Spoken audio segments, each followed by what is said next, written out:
Okay, live, and I do apologize because I'm in my vehicle and I'm on, and I can't see everything that I'm used to, that I'm accustomed to seeing through broadcasts, and we haven't done this sort of broadcast, and I know that we did 31 episodes of something that we call, and you can still find those, but I miss that dearly, but things and just in life that I couldn't keep up what we were doing there. But we will relaunch a couple of things that I don't want to announce.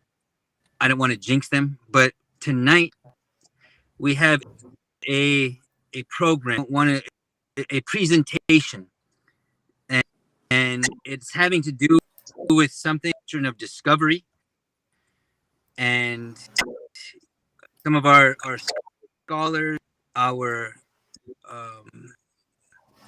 philosophers, the people to analyze things, gift us with the benefit of and the burden, inspections, their deliberations. People have known no terms throughout the colonial or indigenous experience. And so I'm going to be joined tonight by Steve, who is a very good friend, a mentor I've looked to. When I was in law school, I somehow came in the promised land, and I read that. I think it was my first year of law, but dynamite book, dynamite research, just invaluable. Steve, we're joined by Stephen Newcomb tonight. Philemon, who is the executive director of the Rosebud, or the Si Changhu Treaty. Cut to the chase, when we were able to do a of Chief Leonard Crow Dog, and Phil Two Eagle has been the Ocheti Shakoi and defending our inherent authorities, our inherent rights. And we also have Jen Martel, who is the at the Sitting Bull Visitor Center, where I grew up on the Standing Rock. So she interfaces. She's the face of the Sitting Visitor Center, which receives most of all of the people from around the world who Standing Rock, because of no DAPL or because of Sitting Bull. And she's also a producer on a film called it's not available on any of the streaming platforms yet, but you'll see it. And anyway, we have a great evening that we just want to thank our participants, everybody who might be in the live feed at various different times. Please share the feed. Please invite people. This is the way that we get the word out, and it's so important to get the word out, because that we're all working for happens spiritually and conceptually in the mind, in whatever a system that we have, that we deal with and interface with reality. We really have some good people. Ask each of our participants in the order. I think I introduced Phil, Jen, in that order. If you would just take a brief moment to tell us, everybody who's joining us, everybody who's tuned in, what are just a brief intro, and then we'll get to the longer remarks. Thank you very much. Stephen? Well, greetings, everyone. My name is Stephen Newcomb. I'm Shawnee and Lenape, and I'm the co-founder of the Indigenous Law Institute and also the executive director of the Original OriginalFreeNations.com is our website, but Original Nations Advocates is another organization that we founded. And I've been researching the doctrine of discovery and domination, federal Indian law, international law, and all those types of issues for most of my adult life. And it's very good to be with you all. I'm the author of Pagans in the Promised Land, Decoding the Doctrine of Christian Discovery, and co-producer of a documentary movie based on my book entitled The Doctrine of Discovery, Unmasking the Domination Code, that is directed by Sheldon Wolfchild from the Dakota Nation.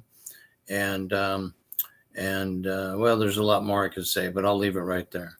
So good to be with you all. Thank you very much, Mr. Two Eagle.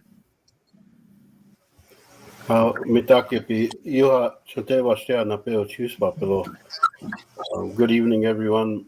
I shake your hand with a good heart. My name is Phil Two Eagle. Coming from you from the Sicangu Lakota Treaty Council on Ochete Shakoi 7 Council Fires territory.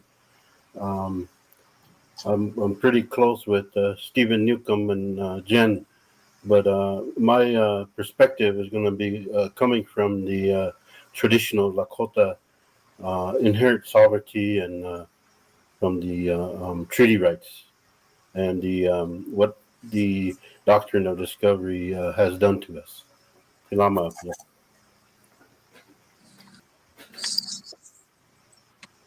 Jen, you there? Good hello, everyone from all over the world watching. Hopefully, you take what we're discussing. I'm Jennifer Martel, Sitting Bull Visitor Center. I'm the coordinator, the worlders, and we have a lot of great conversations, and we have some not great. We have to make these conversations. We have to talk. Good to be here and be with Stephen, Phil, and Chase. Thank you very much. You know, there's a lot going on in we refer to as the colonial experience or the indigenous experience, who know about the doctrine of discovery, have been working, or the doctrine of Christian dominance, working on liberating indigenous nations. And when sometimes when you talk to, or when we talk to other people out these circles of work, it's sometimes it's strange. Nobody's ever heard of it. Nobody's questioned why the laws are the way they are, why the way it is, like as a whole country, and as a beginning to dive into some of that. You've got the United States Supreme Court dive into the Indian Child Welfare Act, the Supreme Court deliberating on the contours of indigenous in the McGirt case in Oklahoma, and Castro Huerta, the after that. All of these are happening right now. It happened a long time ago, but when we talk about the doctrine of discovery, the doctrine of, I want to call upon Stephen Newcomb, because truly I was able to read Pagans in the Promised Land in my first or second year of law school. But creation works in mysterious ways. But it was neat to read that then. But I would like Stephen Newcomb to in a concise as possible way, what of Christian domination? What is the doctrine of discovery, and how is it relating?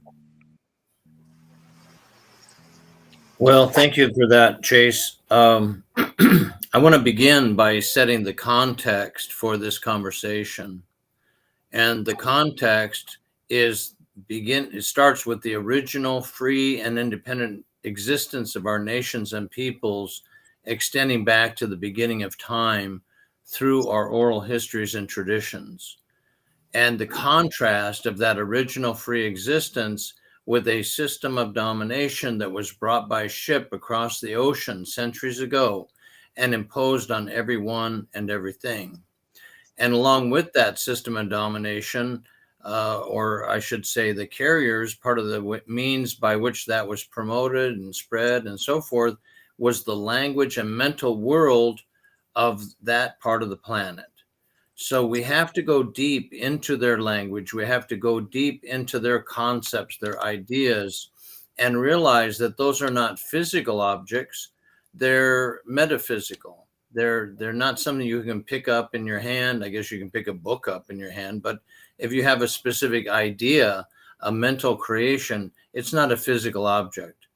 But you have all of these ways in which the invaders, the people who invaded or came here with the intention to establish a system of domination wherever it did not yet exist, using their language system in a manner that would manipulate people's minds, would control people's minds, and therefore control their behavior.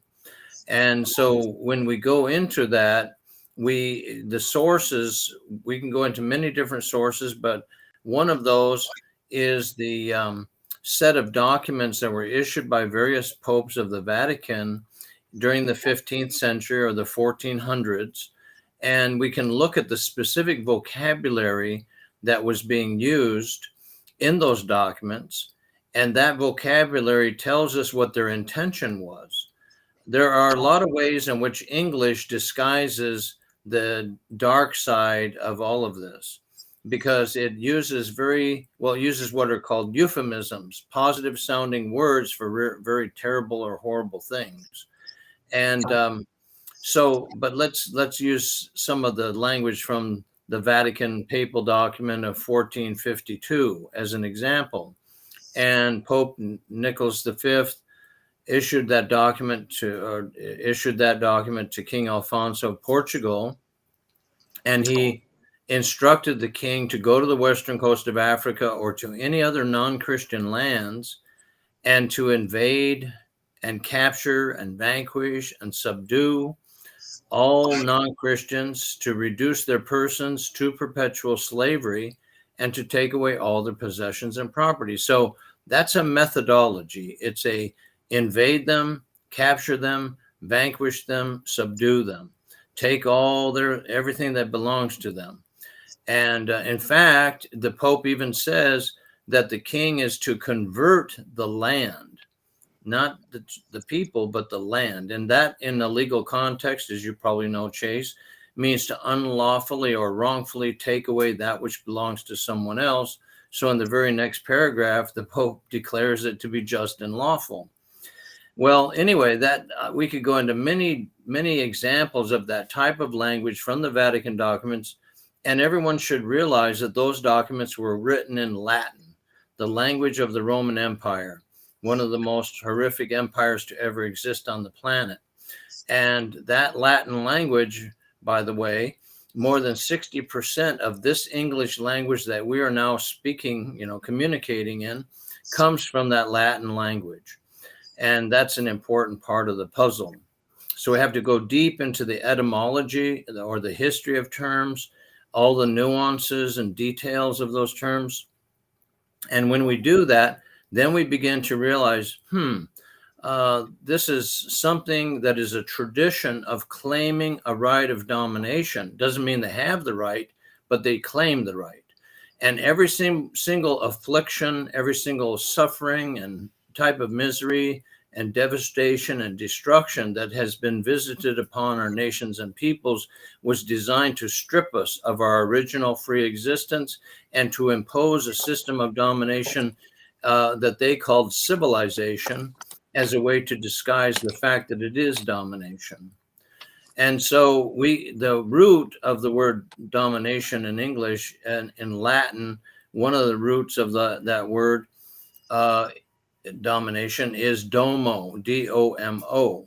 And it has 7 main meanings: to subjugate, to subdue, to force into subservience, to tame, to domesticate, to cultivate, and to till. So in their view, our nations and peoples, our ancestors were running around loose, and they had to round them up and control them in order to create what they called their civilization and their progress. But that word civilization, one of the meanings of that word is the forcing of a cultural pattern of domination on a population to which that pattern is foreign. So that's an example of the domination system. It's that forcing of a wrongful authority, invalid authority on free and independent nations and peoples in the name of their God or whatever the justification was, because the Bible does enter into this. The Pope is obviously the head of an institution called the Catholic Church, which is premised upon the Bible. That's the source of Christianity. And so that enters into it also, the idea of the chosen people and the promised land, that there was a particular people supposedly assigned by God the task of going to the lands where other nations and peoples were already living and to either destroy them or enslave them or somehow put them under control. And that's another key part. Well, all of this is just a little bit of an introduction to the fact that what is now called federal Indian law and policy is actually the use of this entire system and ideology of domination, even a theology, meaning a religious way of thinking about God, premised upon a claim of a right of domination, and the use of that by the United States government against our nations and peoples in the name of the law. So how in the world can they say that there's a separation of church and state in the United States when the United States government has used and continues to use Christianity and this ideology of domination against our nations and peoples? It doesn't make any sense that there's such a separation. And I'll give you one quick example. I don't want to go too long here, but in 1954, there was a case before the U.S. Supreme Court called Tihetan Indians versus the United States. And it had to do with the Tlingit people in Alaska and whether they should be paid monetary compensation for a taking of their timber. The Justice Department of the United States delivered a legal brief to the U.S. Supreme Court.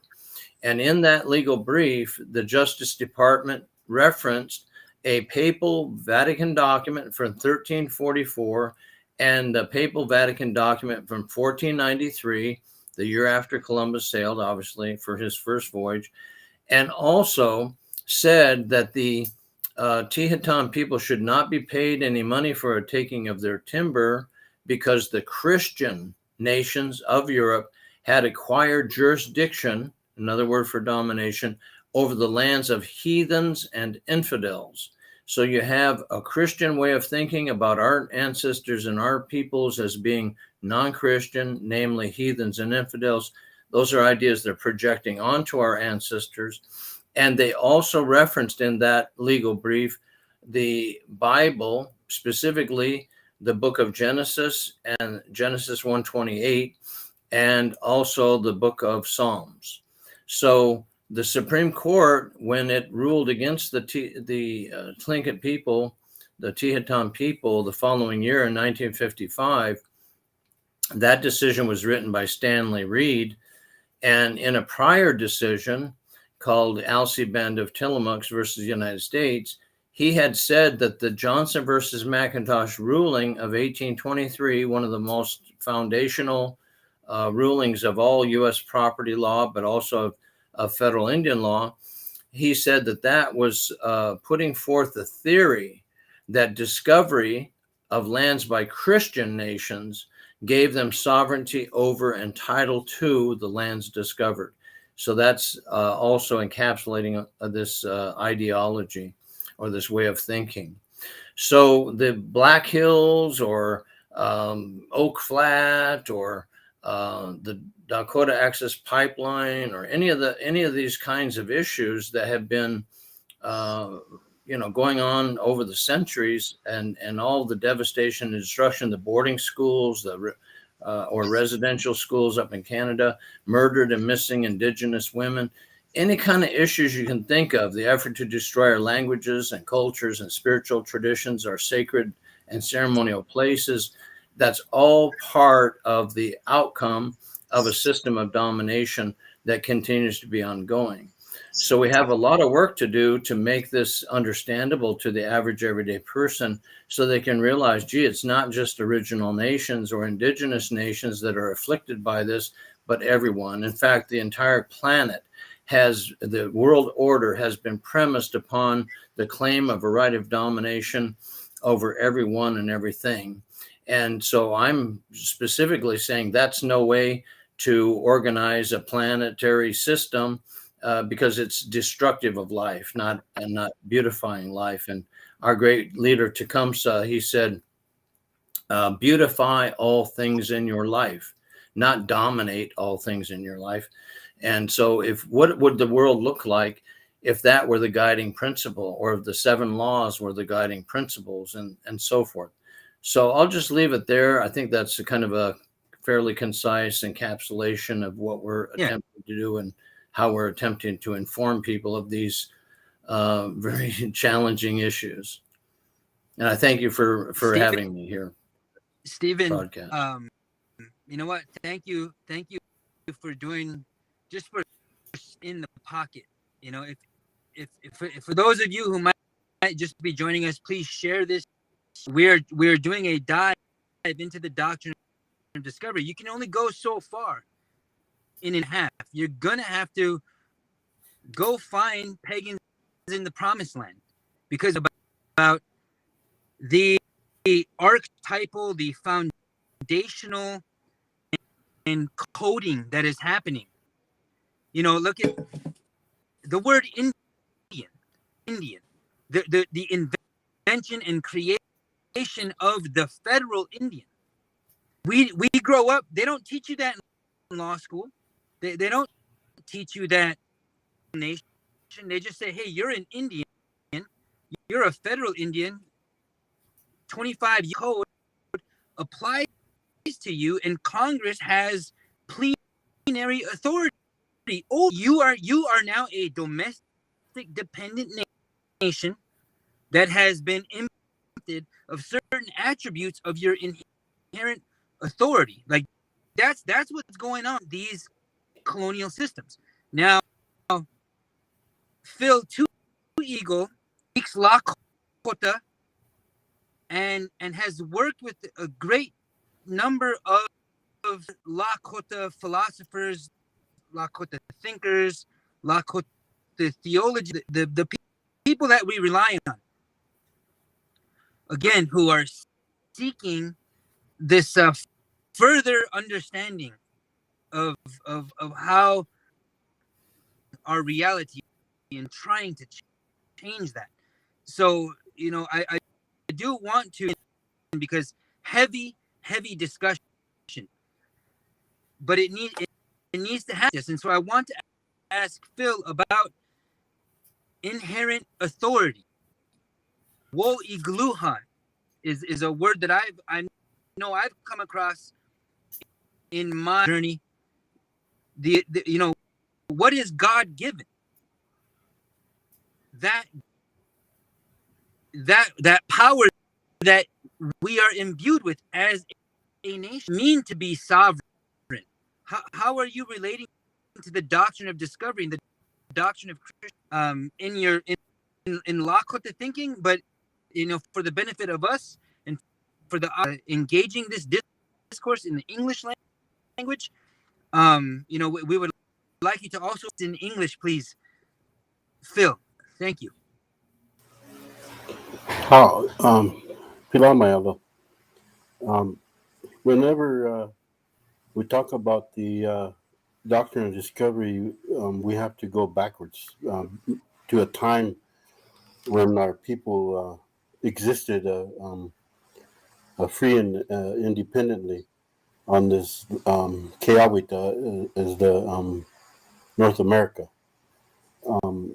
So when I talk about doctrine and discovery, I have to remember my chiefs, my ancestors that were here even before the Europeans touched the ground on Turtle Island. So we are the Ocheti Shakoi Oyate, the people of the seven council fires. The Ocheti Shakoi are the Bade Wakantruan, the Wakpetruan, Wakpekute, Sisitruan, Ihangtruana, and Titrua, the Titan Lakota, which through Wolakota is a confederation of Oyate or nations that make up the Ocheti Shakuni Oyate. And as a Sichangu Lakota, I'm part of the Titan Lakota, which is the Lakota Oyate, further composed of seven council fires that include the Hunkpapa, Itazipcho, the Manikanju, some say Manikowoju, Oglala, Ohenupa, Sichangu, and Sihasapa. The Ocheti Shakoni is a sovereign confederate nation of people, a First Nation that existed as a fully separate, sovereign, and independent and equal nation occupying the Great Plains. Actually, our area, our ancestral homelands, rangelands, goes from the Carolinas to the Great Lakes, to Canada, to the Rocky Mountains, and somewhere in the south, possibly close to Texas, there was a battle between the Lakota and the Comanche. So that was our area where we lived, where our ancestors are buried. We followed the Tatanka, the bison, to many places, and so that's you take it back to the year 1492, and you can go so far. The Ocheti Shakoni at all times have been separate peoples, possessed of a common ancestry and its own spirituality. Nagi, that's the Nagi that I'm talking about, and the language, the Lakota language, the dialects. We have the Lakota, Dakota, Nakota, and we have Woobche, which are the laws, or the Wichocha. The Wichocha are the ways, the culture, traditions. We have knowledge, we have science and technology, economy. Before the doctrine of discovery, we had our own indigenous Lakota economy, and so we have all this history, the territory. We're tied to the land, the natural resources, water. Is many. We had our own government, our own leaders, warriors, and we also ultimately had the capacity to enter into relations with other nations. Then, according to I work closely with a lot of people, even attorneys that taught me that according to declarative theory, they call it statehood under Washichu international law. Recognition of sovereign states is not a requirement for the existence of a sovereign state. Um, as acknowledged by the colonial power's own high court, the United States Supreme Court, the Ocheti Shakoni Oyate existed as a fully separate, sovereign, and independent and equal nation before the Declaration of 1776 that founded the colonial power of the Mila Huska which is the United States of America. The Milahuska is an empire, successor, imperial and colonial state, successor to the colonial, unlawful colonial invasions, occupations, and rule of England, France, Spain, and Russia over hundreds of sovereign First Nations of Keawita, Turtle Island, and an unlawful colonizer, occupier, and ruler itself of those over our people.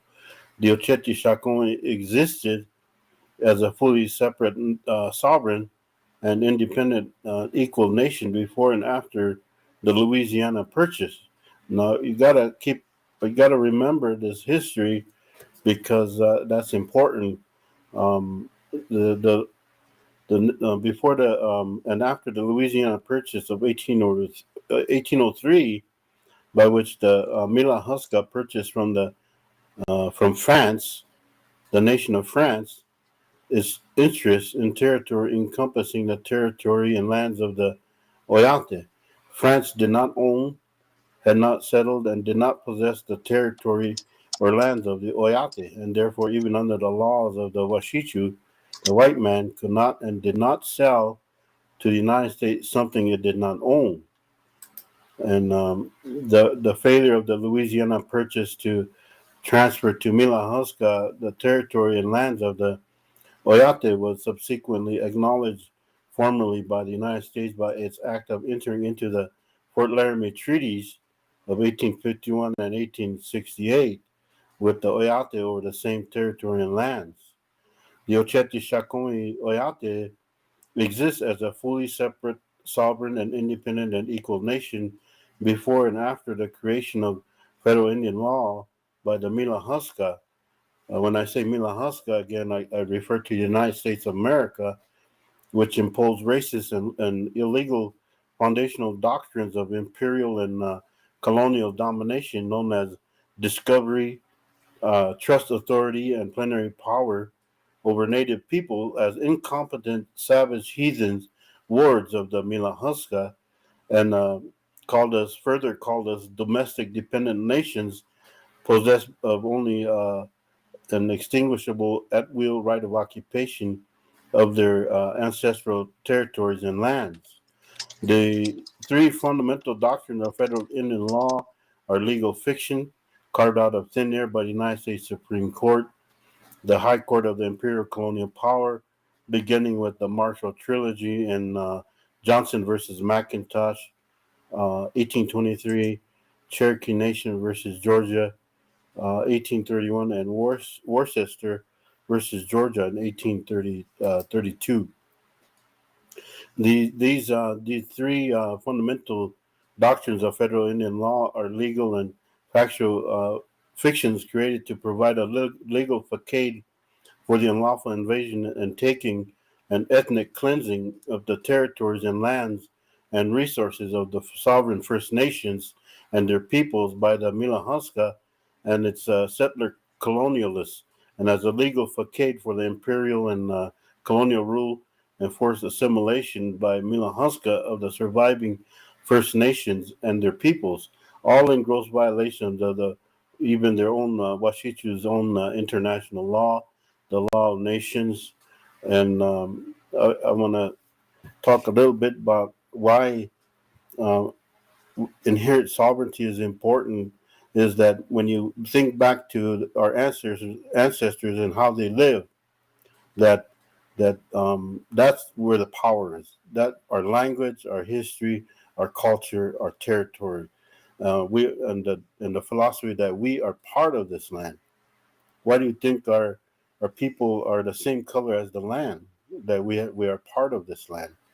So I want to go that much this far at this time and give some of our other presenters some time to talk, and we can come back to some of those issues. Wow. Thank you. Please, look.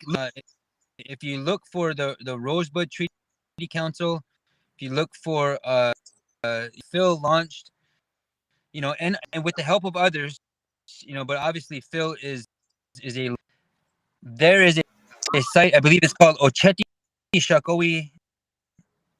I don't know, but maybe at the end of this, we're going to include links to the works that are the discussion is so heavy that you need to go you need to read that so you can understand where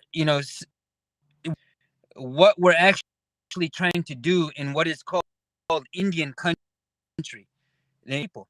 And there are many people, there are many organizations are not trying to liberate from the chains that bind us. The chains are just covered in velvet, so they're soft and they're comfortable. There are chains there for indigenous people, and we are doing our best. We're straight from them, and this is very important that is happening now. Jen, I know that Jen's connection was a little choppy. We saw that in the. Hopefully, things are well connected there. Again, producer on the documentary film, and I'm not up to accolades that the film is pulling down, but Benjamin and Emil involved in that production of a film called Oyate, which chronicles a few things, including the Dakota Access Pipeline struggle. Jen bring on right now is a producer on that film, and she's also the director of this visitor center. And so I would just like, Jen, if you could, tell the people you relate to the doctrine of discovery, the doctrine of Christian domination, how that has your life and your work. That would be very much appreciated. Good evening. Doctrine discovery hits home. I'm the residential school. I didn't go to residential school, but through the Mormon Church was living with non-native families to acclimate or revitalize me, or not revitalize me, but wash you two ways. And as I got older and just I missed home, so I knew I had to do something, and people were, my people, the love of my people.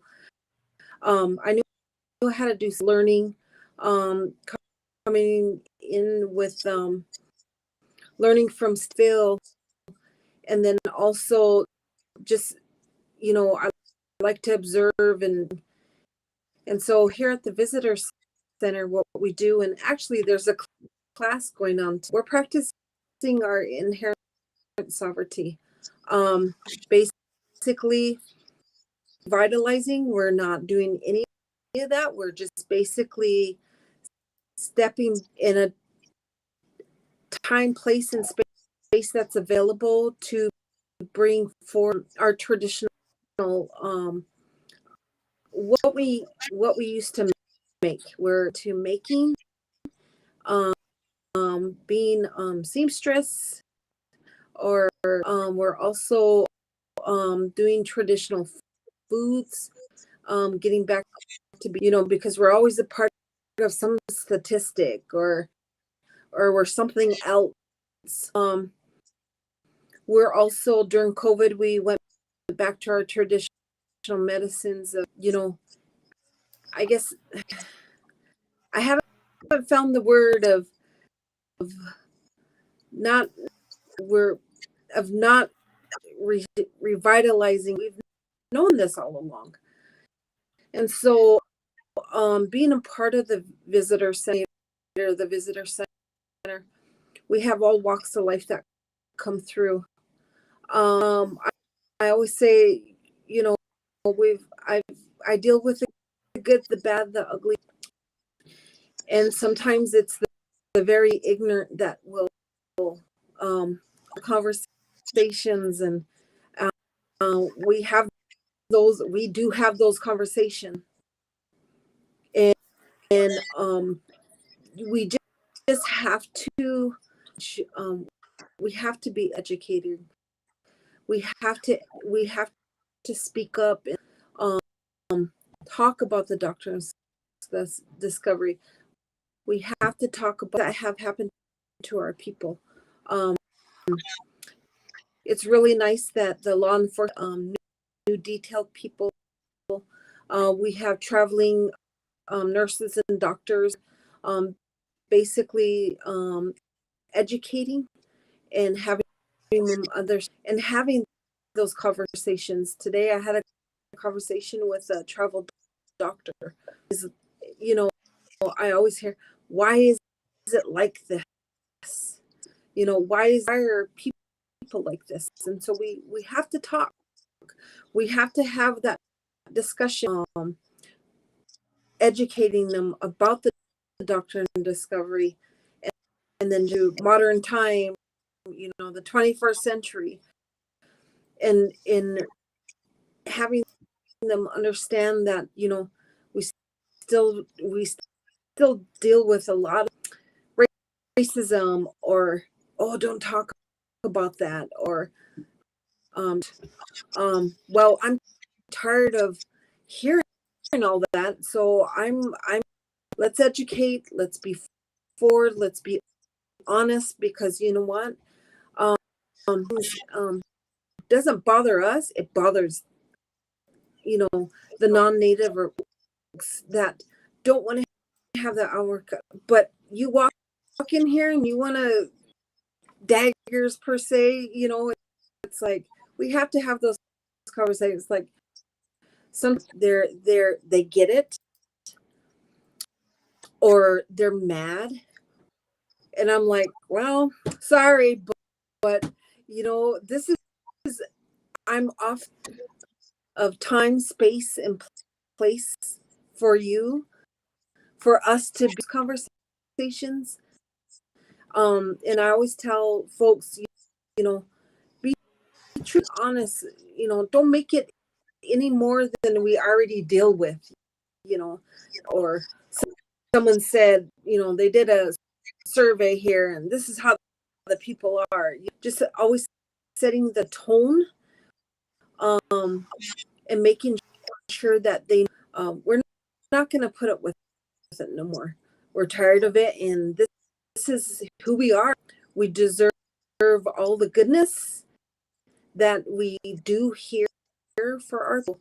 Are not very selfish people that will help you.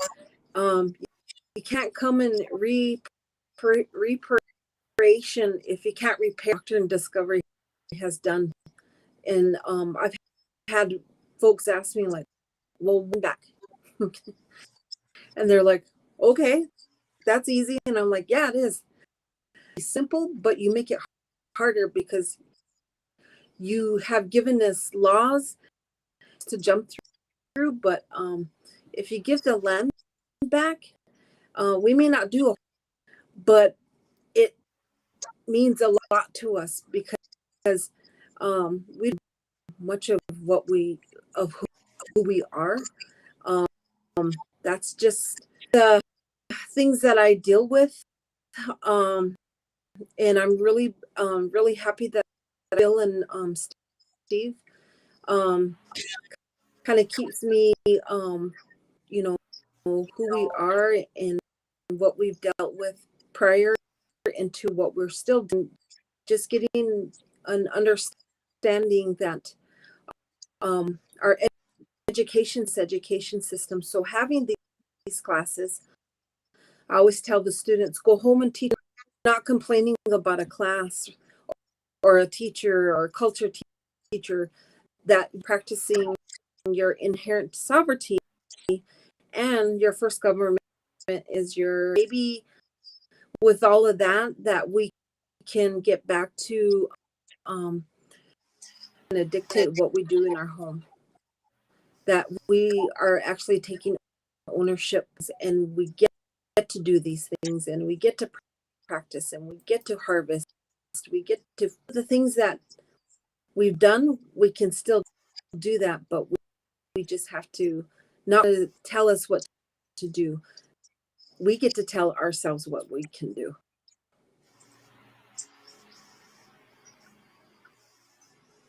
Thank you for that. I know that we've the colonization and that has not ended.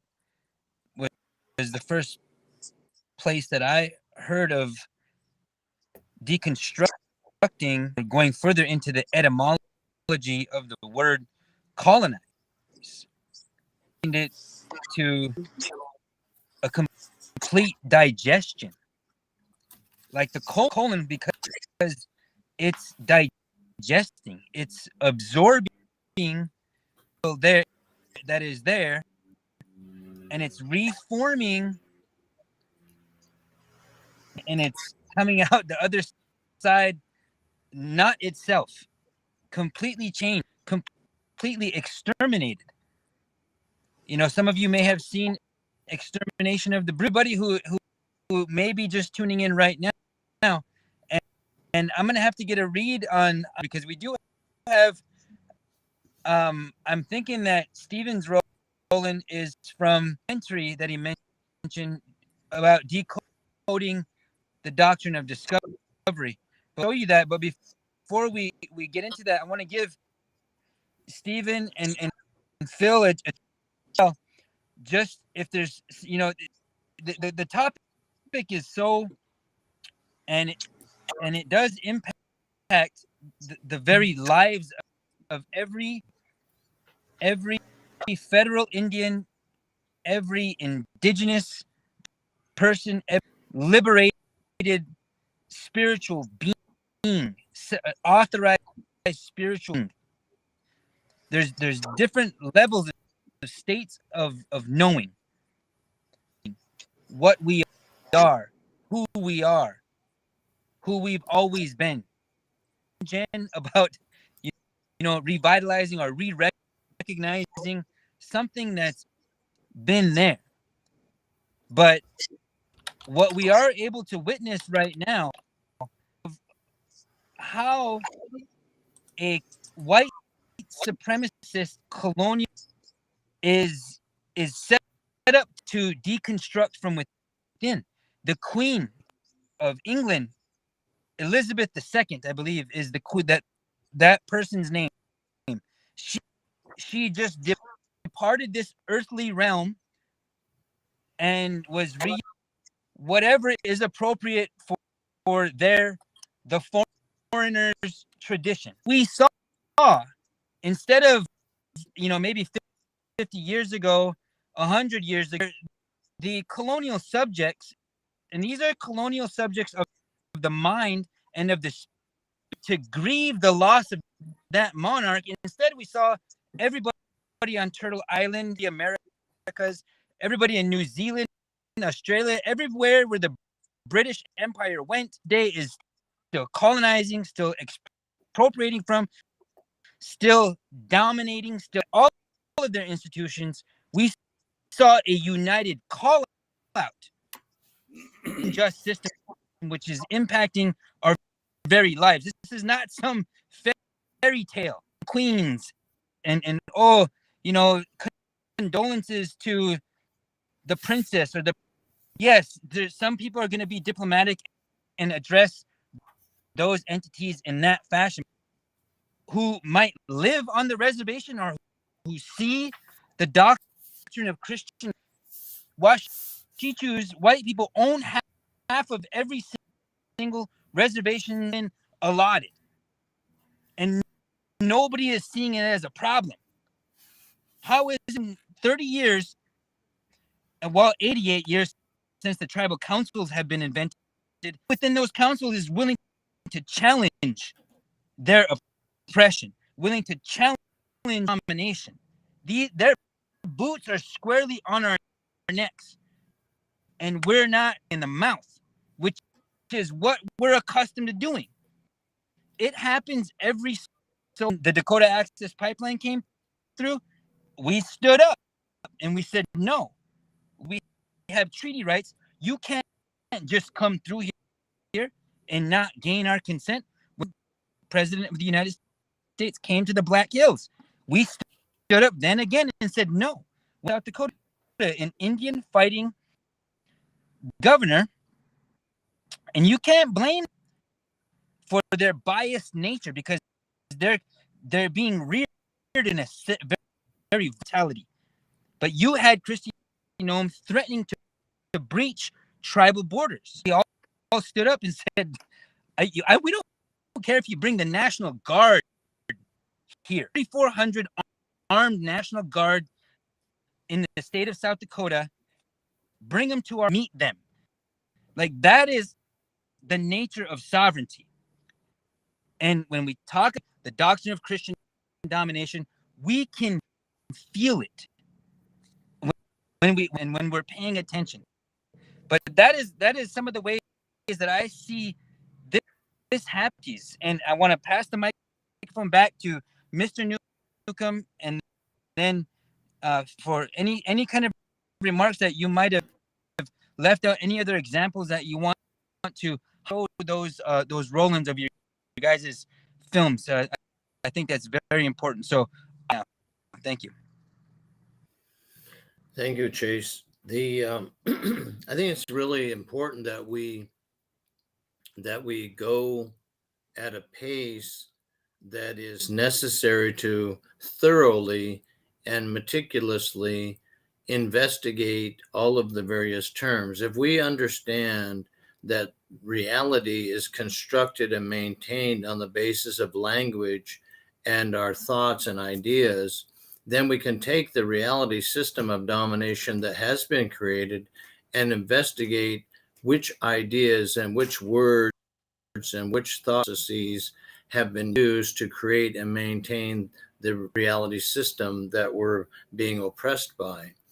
And so it was mentioned about the digestive tract. You mentioned that. And I say in our documentary movie, The Doctrine of Discovery, Unmasking the Domination Code, that that term domo, which I already mentioned the 7 words for that, but to colonize and to design are the meanings of the word colere in Latin, to colonize and to design. And when you take the root of colonize, the root is COLON, colon. And then the root of that is COLO, colo, which means to filter out impurities in the process of mining. So the whole thing is about mining. It's mining everyone and everything for any kind of minerals, anything of value, your data, your life force, whatever it might be, your DNA, anything that can be turned into profit. That's part of that digestive process.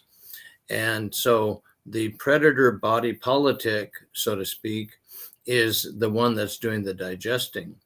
And so when we use these terms such as colonialism or colonization or decolonization, those are very abstract ideas.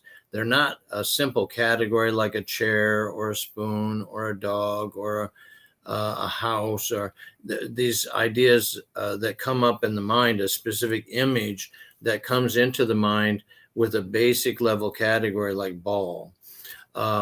Instead, there are abstractions like furniture. Well, what type of furniture? It's more of a generalization, right? And so what does colonization mean? I have a book here called The Sociology of Colonies. I don't know if you can all see that, Sociology of Colonies, by René Monnier, published in 1949. And I've never seen a book with more examples of the term domination being used. In fact, under the category, or the chapter heading, Doctrines of Race Contact. Oh, shoot. Sorry about that. I don't know if you can see that. But anyway, the subheading there is domination, and that's the chapter heading all the way through. And so this idea that there's an elect or elite group assigned by God to take over lands and resources for their own wealth and profit and aggrandizement for their own imperial growth, the American Empire or any other, the British Empire, any of the empires that have existed on the planet, they're premised upon a claim that they have a right of domination. So I like to use hedging words in English. Let's see, let me think. Supposedly, allegedly, purportedly, so-called.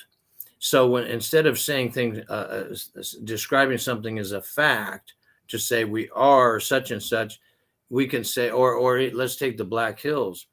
They say, well, that's federal land. No, it's designated by some people as federal land. They've given it that designation or name as a trick of the mind to make it seem like that's the case. But in actuality, that is the traditional territory of the 7 council fires of the Great Sioux Nation, to just kind of use English terminology, or the Ocheta Shikoi, but the 7 council fires, and that's recognized in the treaties. So I think what I'm saying here is we have to go slow enough to be able to sort all this stuff out, because there's so much information. It's staggering the amount of information there is. But once we go into it, we find, gee, it's an actual system that has all these manifestations through this language that maintain it as a reality. And they teach you to buy into that from your earliest years, no matter who we are. If we went through any of their schooling, that's what the whole process was, to control our minds and to control our will. And so I think it's just amazing how brilliant their system is. And you also mentioned the idea of white supremacy. Well, what is that? That's white domination. It's the idea that people of a certain classification with a lighter skin color have some kind of inherent right of domination, meaning supremacy over others. And in the Johnson versus Macintosh ruling from 1823, Chief Justice John Marshall refers to the character and religion of the inhabitants of the continent, meaning of quote unquote North America. And he said that their character and religion, or the character and religion of its inhabitants, meaning the inhabitants of the continent, afforded an apology, which means created a rationale or an excuse for considering them as a people over whom the superior genius of Europe might claim an ascendancy. Then let's look up the word ascendancy. It means controlling influence, governing power, domination. It's one of the few words in the English language that has domination right there in the definition. And so they were considered to be a people over whom the superior genius of Europe might claim a right of domination, is the translation of that sentence. Now, how many lawyers bothered to ever point that out or to figure that out? They don't do it, because they just are, if they look at the case at all, they might be looking at it for a law class and how to explain it, or they might even use a little quote for a legal case and put it in the legal brief, but they don't parse and deconstruct and tear apart all of the words and the meanings and look up all these kinds of subtleties of the language, which really aren't that subtle when you get right down to it, but they appear to be. So maybe I'll just leave it right there. And I think the pace and the at which we go, and also the amount of time that we spend on all this, is critically important as well, because it takes a long, you can hear all this stuff, but to really get it to sink in, some people have watched our documentary movie, The Doctrine of Discovery, Unmasking the Domination Code, 10, 20, 30 times. They watch it over and over again because they're so fascinated by it.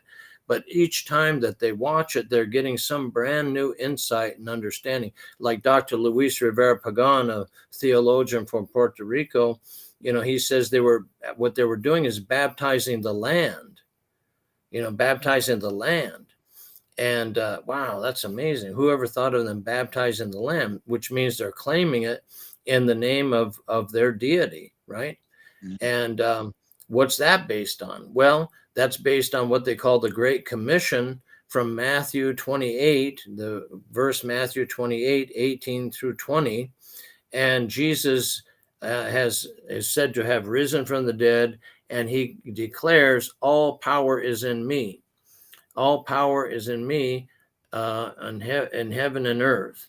And so when you look up that word power in the Latin version of the Bible, it goes to potestas. And that word means rule, dominion, sway, governing power, all those kinds of terms. And but then if you look deeper, then it even goes into another couple of words, ditio and dicio, which one of them means to reduce a country to subjection to oneself. Isn't that amazing? To reduce to subjection, under domination, a country to oneself. So the dominators coming in and creating that kind of a reality system. And I just came back from the Black Hills, and it was staggering to see the amount of churches with these massive amounts of land that they have in their possession in the Black Hills. And then they put their crosses up like a sign of victory. And what does Jesus say in the next couple of verses? He says, go therefore, since all power is in him, to reduce a country to subjection to oneself. Go therefore to all the nations and baptize them in the name of the Father and the Son and of the Holy Spirit. So that's all part of the domination system. And it's amazing how they've gotten away with all this stuff. I mean, they don't even pay taxes as far as I know on any of that, because they are tax exempt as a church, as a religion. I mean, wow, it's astounding what they've gotten away with. So remember that the word property means domination. One definition of property is not the material object itself, like a book or something like that, but the right of domination. This is in the definition: the right of domination rightfully obtained over such object. So every time you see the word property or you hear the word property, you're actually seeing a word that means domination. So the property law system of the United States, as they like to say, is actually the domination law system of the United States. But who knows that? And civilization, state, sovereignty, ascendancy, dominion, property, and empire are all 7 terms of domination. With the right amount of time, we could go into each and every one of those. And you realize, Jesus, just like zeros and ones in the binary code that creates the computer system and the internet and all that, it's just domination, domination, domination, domination, domination over and over and over again to create what is existing today. But it doesn't appear to be that, because there's all these euphemisms and synonyms for that term. And so it remains disguised. And that's why we talk about unmasking it. You know what? I appreciate that, Stephen. It's tough to think that, you know, the English language is kind of like a railway system, a software that is limited in its ability to run.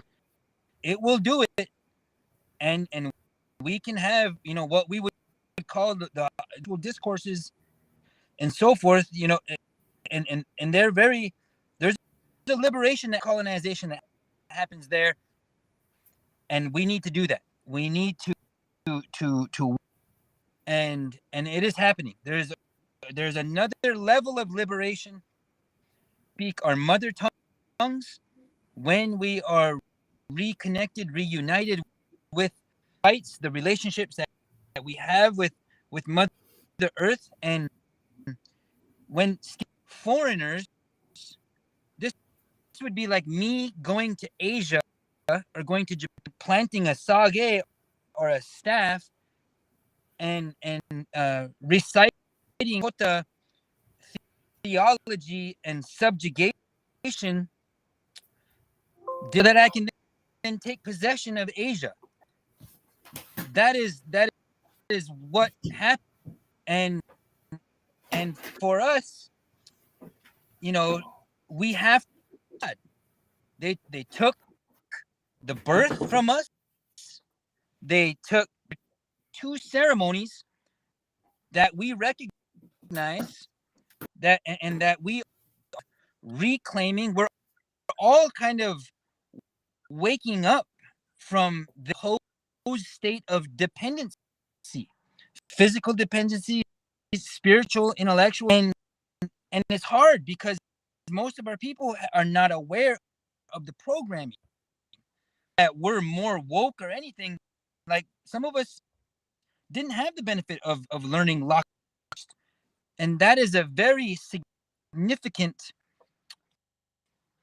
marker. Transmit the inextinguishable essence of what we sovereignty. So I want to give Phil a chance to give us some. Then after these next 2 commentaries, let's show those Rolands, and then we'll end the program at an hour. But this is, we could do an into this 6 episodes. They're each 30 minutes to an hour long, and it still wouldn't be enough. Phil has a couple of events that are coming up. Phil's Powwow, I believe. I would like you to mention those events. We are going to live. So just pay attention to the logos that you see on the screen there. Lakota People's, Indigenous Peoples Movement, Last Real Indians. Those are places where we're going to try to promote the of Phil 2 Eagle, and we will get, and Jen Martel, we will be in each of these individuals has their connections and they're online. We will most definitely mention that. But Phil, I want to give you a chance to just give you a few minutes to make some closing remarks here.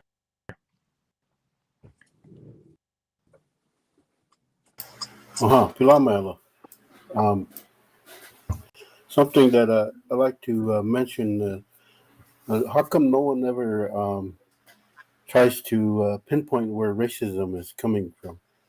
And that could take you back possibly further than the Doctrine of Discovery, where the Pope issued the Papal bulls stating that, I guess, giving the European explorers instructions to come to the New World to kill us and enslave us and take our possessions and Christianize us. So that's where, part of that racism, maybe a majority of it, is coming from. Early on, they felt they didn't think we were human. They called us less than human, heathens, savages, and the way they treat us is that they can do anything to us and it wouldn't bother them. And then later on, we have the 1851 treaty. They made a treaty with our 7 council fires of the Lakota, and because there was war going on, there was our warriors, our chiefs were putting up a good fight. Our grandfathers, our ancestors were just standing on the hill while these wagon trains were going by, and we know the Black Hills is our headquarters, our altar. We call that the Hochokan of the Lakota people. We also share that with other tribes, and they have their stories.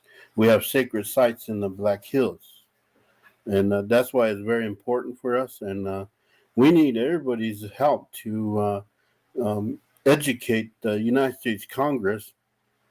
We even sent a letter to President Biden asking for a meeting, and because what we feel is that they signed some treaties with us, and we want them to honor those.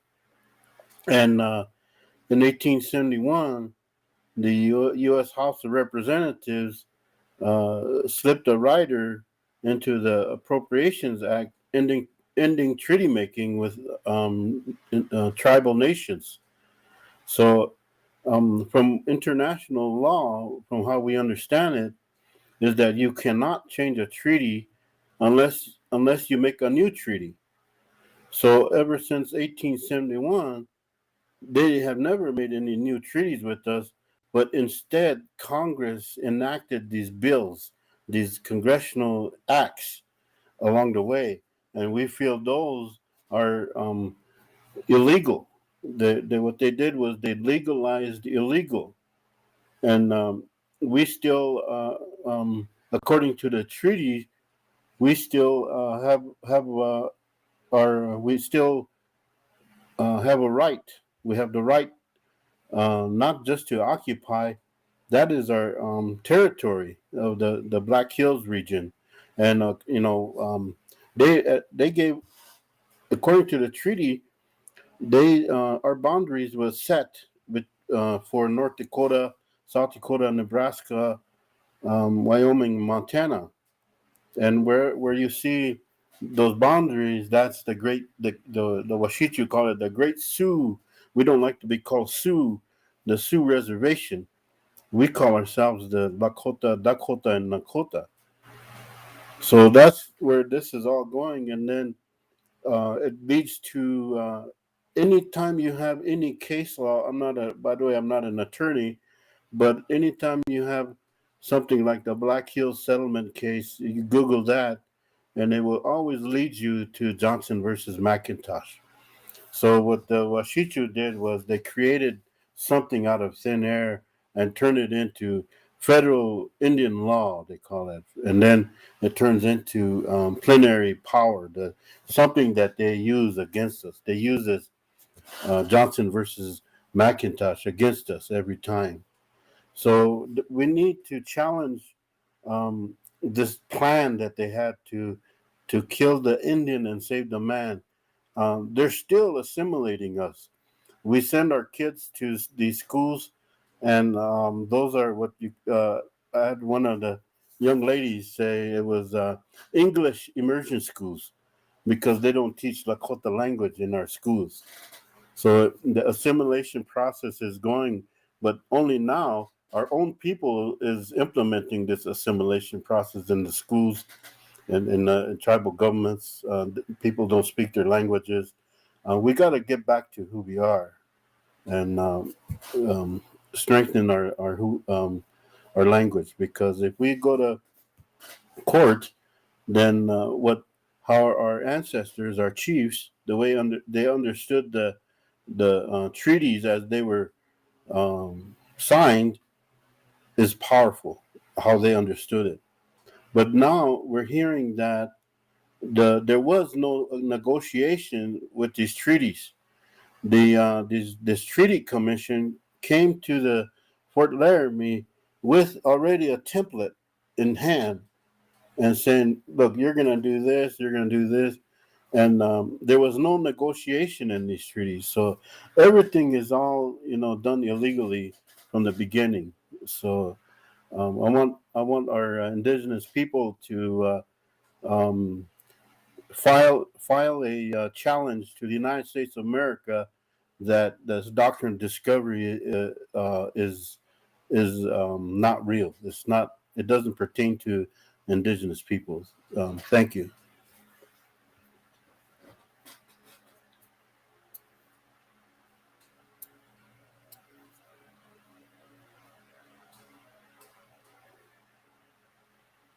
Your mic's not on.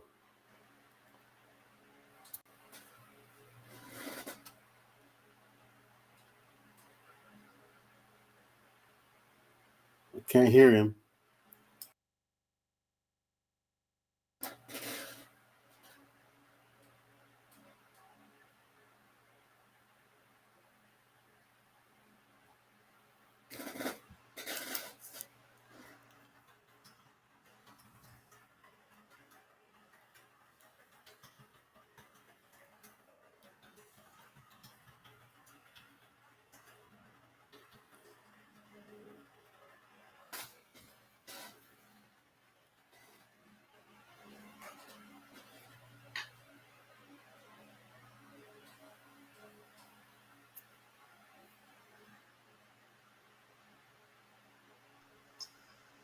So we'll bring in a voice here, which is mine from behind the booth. Chase, we can't hear you. Can you try again, Chase, and see if we can hear you? Somehow your phone's not catching. So, okay, so I think we've Jen, let's toss it over to you for a closing line, and then what we'll do is we have a couple of clips from Steve and Phil, and we'll run those at the end and run this out. We've just run into a technical problem with Chase's phone. He's going to try and log back in and log out, but go ahead, Jen. Why don't you give us a closing statement if you can? Your mic.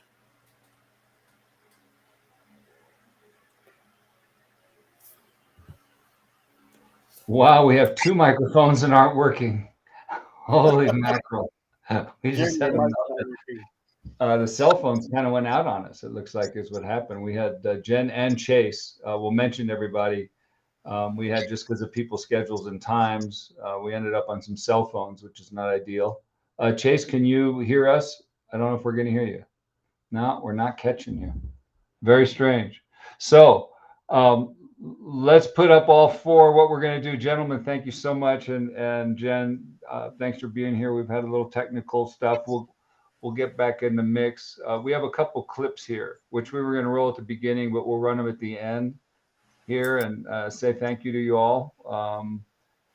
It's a clip of Steve, and then we have one of Phil from an interview about 3 years ago that we just put together today. So, Chris, why don't we go ahead and roll those? Steve, you want to say something before? Yeah. Real quick.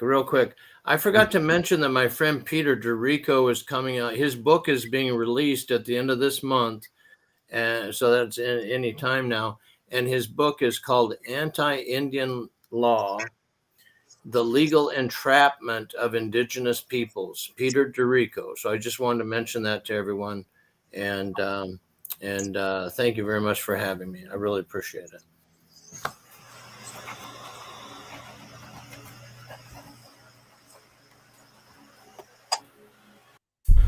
We cannot, as indigenous peoples or original nations and peoples, we cannot be on the ship coming toward our own ancestors in the way that history is taught. We have to understand ourselves as being on the shore, looking out at that ship as it's coming in.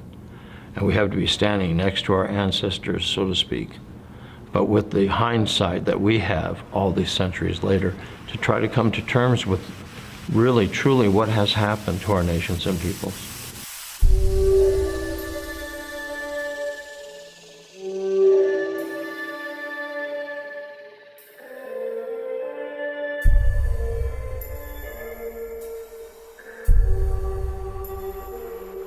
I began to understand that this conflict between the colonizers from what was called Christendom and our original nations and peoples is a conflict based upon a religious perspective that they held, but an imperial religious perspective of Christian empire, Christiani imperii in Latin. And then that information began to inform U.S. federal Indian law, premised on a claim of a right of domination. And that's what they've been using against our nations and peoples ever since they got over here.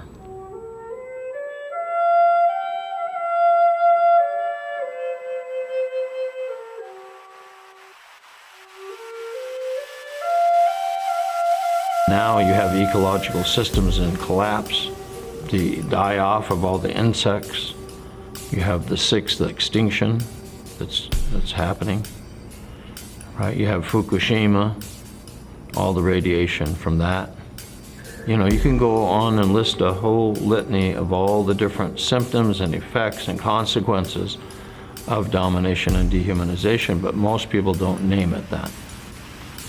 And then now these people are living in the wreckage of that psychological dysfunction. And these other people that cause that act blameless, like they bear no responsibility. The U.S. judicial system uses, they call it the doctrine of discovery, to justify taking our lands.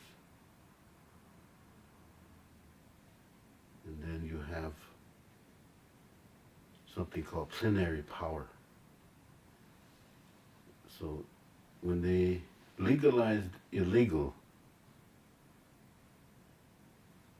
and then they used the doctrine of discovery to justify taking that land, that leads to plenary power. The government says, the U.S. government says they have power over us. Probably unlimited power over us. And you think about it there,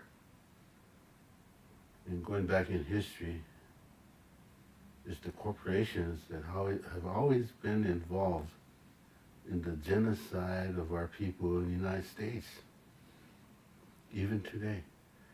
You look back at the Homestake Mining Company and other mining companies that came to the Black Hills. What they didn't realize was I believe the United States was in recession or depression during that time, and the economy was failing. And they say the amount of gold that they took from the Black Hills was 10% of the world's gold. And what it did was, this is during the Civil War, it saved the U.S. The gold that they took from the Black Hills was used to save the U.S. economy. So we saved this country. So at the same time, today, they still want our resources on treaty land, oil, gas projects in the Black Hills, uranium mining at Crawford, Nebraska, and other locations. The oil pipelines coming through treaty territory, and also using, while they're doing this, they're contaminating the water that comes through the reservation at Rosewood and Pine Ridge and any other locations. The incidence of cancer is high. We lost a lot of relatives to cancer.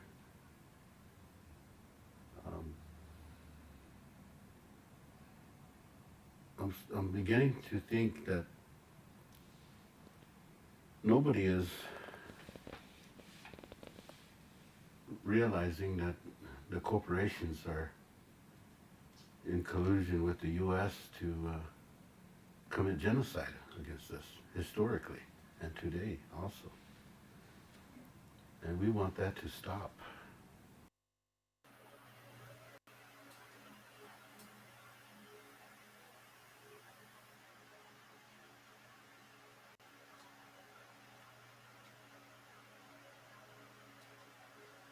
Okay, we still don't have Chase's mic. We don't have Chase's mic. So Phil and Steve, thank you. And you want to say goodbye? Okay, we got to wave goodbye. There we go. Thank you, everyone. Check you later. It's not the